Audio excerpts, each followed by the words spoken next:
Our other type of scattering in the air of light is Mie scattering.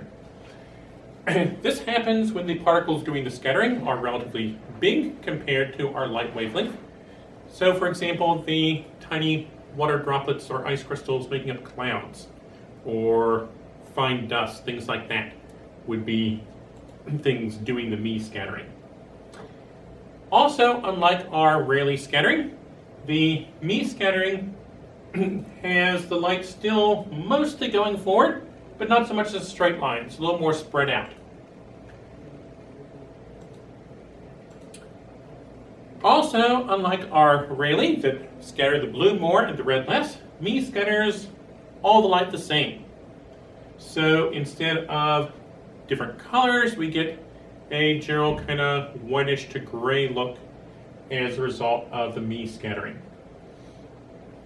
Air looking hazy. That's because of the concentration of stuff in the air.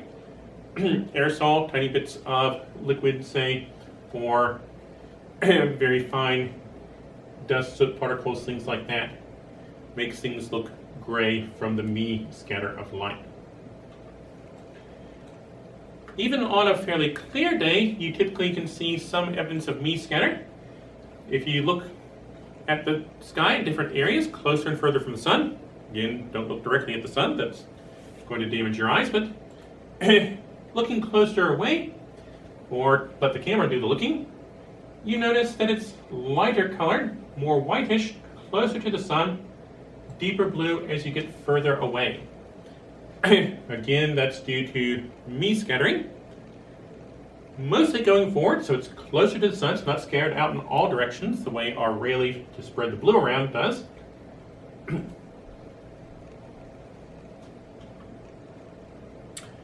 Okay, but if that light doesn't get reflected or scattered away, doesn't get absorbed, but does come down to the surface, potentially warming things up, if it's not bounced away from the albedo, we can look at how much things are warmed up. And that's a heat budget. Are we gaining heat? Are we losing heat? What's the net pattern? Absorbing light or heat energy would be a gain of heat. We saw earlier different ways that energy can move around: conduction, convection, radiation. These move energy from one place to another, and so one place will be being cooled off, another warmed up due to these processes. We need to think of heat in two ways. One, more familiar, is sensible heat. When you add heat to something, you expect it to get warmer. Well, duh. But as we'll see, there is something of an exception. But that's sensible heat. You can measure the temperature, you can feel this is getting warmer. That's what the sensible part of the name. It's what we're measuring with a thermometer. The increase or decrease in temperature as we add or remove heat to something. How fast does it change? Well, two big things influence this. One, different substances have different heat capacity. If you add a certain amount of heat to, say, a block of iron, its change in temperature will be a certain amount. If we try that same amount of heat applied to, say, a piece of granite rock, it will change its temperature a certain amount. If we try this with water, it will change its temperature a certain amount. These reflect the heat capacity of the particular substance. High heat capacity means it can take in a lot of heat without changing much. Low heat capacity, only a little heat will change the temperature noticeably. Of course, also how much of the stuff you have. It takes more heat to warm or taking away more heat to cool something really big than something small. No surprise there. Again, we mentioned this back with the properties of water. Attraction between water molecules makes them tend to stick together more.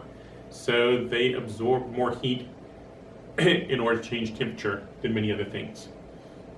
The old saying, watch pot never boils.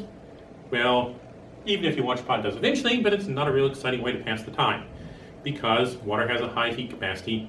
It takes putting a lot of heat in before that water will finally reach the boiling point.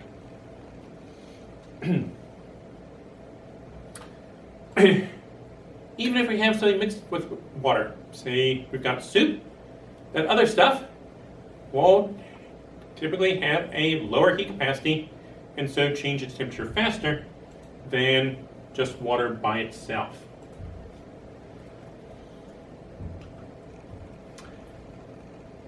Again, size makes a difference here. Now, it looks unlikely that these two pots do have the same recipe, but if they did, which one of these is going to heat up faster? Obviously, it's the smaller one. It takes less heat to warm up a modest-sized pot than a great big cauldron.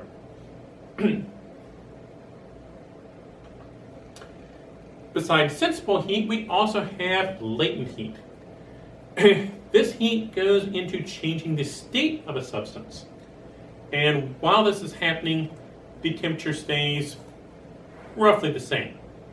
You're probably going to get a little variation. But basically, you're putting energy in or taking energy out that is involved in changing the state of something. For example, for melting, you're putting in energy, and instead of changing the temperature, what that's doing is breaking up the bonds between the molecules in it so that instead of stuck together in a regular crystal arrangement, the pieces are moving around as a liquid relative to each other. Or say if we're going from a gas to a liquid, we have to take energy out, so instead of individual atoms just zipping around, bouncing off each other, they're staying together as a liquid. So that energy that we have to take out or put in to change a state, that's our latent heat. On Earth, the one thing that we see quite often changing its state is water. We can find frozen water on parts of the Earth's surface, we can find liquid water, and we can find water vapor. All very common and changes back and forth. We've got some pictures here. What states of water can be seen in the pictures? Well, kind of obviously, we've got some ice, solid water over here in this picture. And there's some melting going on, so we have some liquid there. Over here, of course, there's liquid. This is actually a trick question. Water gas itself, you can't see. There is water vapor in the air around us, which we do not see. What we do see here is that some of the water vapor in gas has condensed into droplets of water, and so we're actually seeing the liquid water, but there's certainly water vapor in the air in the picture, it's just invisible. Okay, so latent heat, when we reach the freezing or boiling point, whether we're going up or down, getting there, the temperature stays basically the same. Yeah, you're probably in reality going to get a little variation there, but basically the temperature is staying about the same until the change of state has completed. So, for example, if we have something frozen that's melting, then while the melting is taking place, the temperature stays basically at the freezing point until the material has melted, and then the temperature goes up from there.